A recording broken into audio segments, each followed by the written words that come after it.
Shalom les amis, je vous salue dans le nom de Yeshua, dans le nom de Jésus et je vous apporte cette vidéo pour encore donner une exhortation dans ces temps parce que nous avons tous besoin de notre Seigneur. Amen.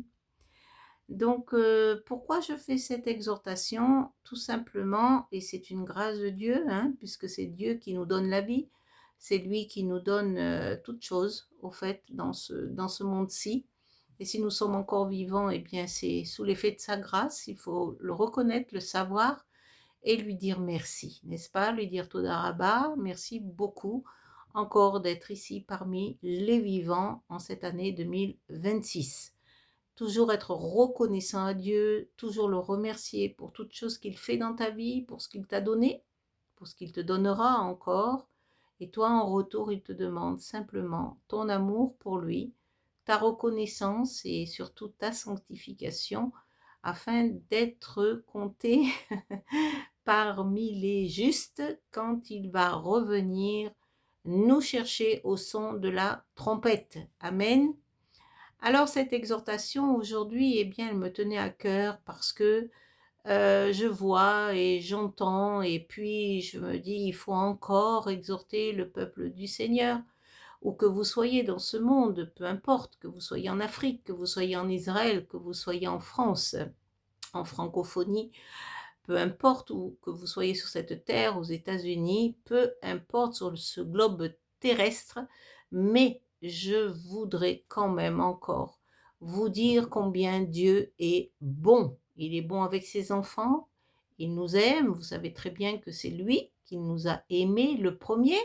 Ce n'est pas toi qui t'es choisi, mon ami, parce que ce n'est que grâce. N'oublie pas que c'est lui qui t'a aimé le premier. D'ailleurs, un jour, je vais vous exhorter avec une petite anecdote, mais qui est du Seigneur, bien sûr, avec le Saint-Esprit, le Ruach HaKodesh. J'étais dans une situation assez pénible. Vous savez, quelquefois, c'est des désaccords que nous pouvons subir, des incompréhensions. Et puis alors, bien je pleurais à chaudes larmes devant le Seigneur et puis il a vu mes larmes bien sûr parce qu'il dit qu'il recueille toutes nos larmes. D'ailleurs les anges recueillent nos larmes versées sur cette terre, vous savez? Et là alors, le Seigneur me dit, dans cet état où j'étais dans un état de lamentation à sangloter et me demandant: «Pourquoi cette situation m'arrivait? Pourquoi?» Et pourquoi? Parce que je trouvais cela tellement injuste. Et alors, le Seigneur dans sa grande bonté, qu'est-ce qu'il me dit, mes frères et sœurs? Il me dit: «N'est-ce pas moi qui t'ai aimé le premier?» C'est pourquoi je voudrais en exhorter plusieurs là sur la ligne, sur la toile, parce que, dis-toi bien, chaque fois que quelqu'un te contrarie, que quelqu'un t'insulte, que quelqu'un te manque de respect, quel que soit, que ce soit, du côté familial, comme du côté du travail, comme du côté de l'entourage, peu importe d'où ça vient, dis-toi et garde à l'esprit ce que je te dis là et ce que le Saint-Esprit m'a dit. N'est-ce pas moi qui t'ai aimé le premier? Et je parle bien sûr à des enfants de Dieu qui connaissent déjà le Seigneur, qui sont déjà en relation intime avec le Saint-Esprit. Ce que Dieu veut dire par là, n'est-ce pas moi qui t'ai aimé le premier? Ça veut dire quoi, bien-aimé? Eh bien, ça veut dire pourquoi tu te fais du souci? Moi, je te garde, moi, je te protège. C'est moi qui t'ai aimé. Donc, je suis en quelque sorte le gardien de ta vie, de ton âme, parce que je t'ai choisi. Vous voyez, dans le monde, quand quelqu'un choisit quelqu'un, quand on choisit un partenaire de travail, quand on choisit un partenaire de route, quand on choisit un partenaire dans le mariage, là aussi on est gardien de l'autre. Ne pensez pas qu'on n'est pas gardien de l'âme de l'autre. Bien sûr que si, quand Dieu permet un mariage en lui, eh bien, on est gardien de son conjoint et de sa conjointe. Maintenant, quand le mariage ne vient pas de lui, c'est plus compliqué. Je vous l'accorde, c'est plus compliqué. Pourquoi? Parce que, les âmes sont différentes, les vécus sont différents, donc il va y avoir des combats.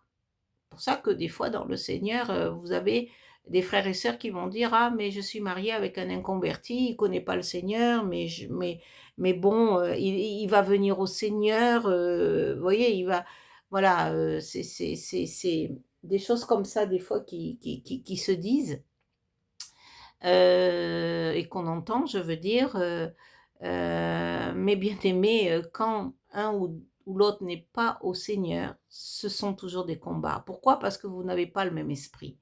Et vous verrez souvent que un qui est au Seigneur, eh bien l'autre le laisse aller à l'église et l'autre n'y va pas. Et voilà, c'est de la division sans cesse. Et c'est pourquoi moi, je vous exhorte, mes frères et sœurs bien-aimés, dans un esprit pastoral, dans un esprit, de recommandation aux jeunes, de ne pas vous marier avec une personne où le Saint-Esprit n'a pas parlé. Si le Saint-Esprit n'est pas d'accord avec le mariage que vous voulez, entreprendre, ne vous y aventurez pas parce que ce sont des larmes et des larmes que vous allez verser. Voilà, il faut vous marier avec quelqu'un qui est dans le même esprit que vous, en fait, le même cœur. Vous devez avoir un même cœur. Et si vous avez le cœur de Dieu, alors vous allez trouver un compagnon ou une compagne qui a un cœur aussi. Il faut chercher ce cœur. C'est pas un homme ou une femme qu'il faut que vous cherchiez, c'est un cœur. Un homme selon le cœur de Dieu. Vous devez prier pour une femme selon le cœur de Dieu. Seigneur, accorde-moi un homme selon ton cœur. Seigneur, accorde-moi une femme selon ton cœur.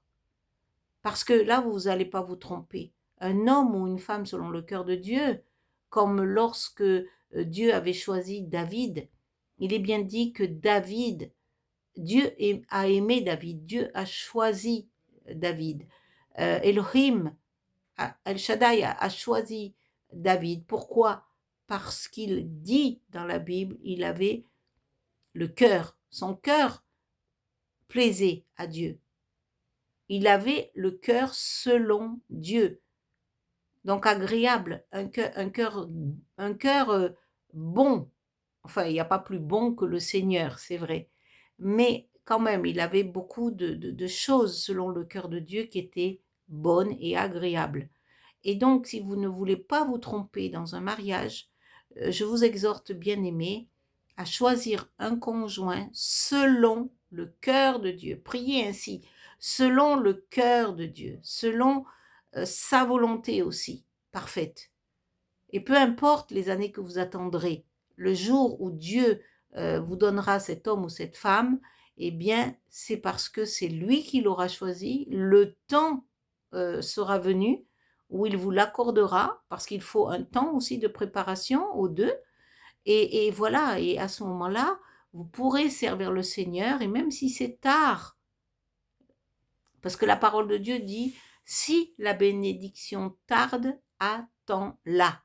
Donc il faut savoir attendre, il faut savoir attendre son cadeau.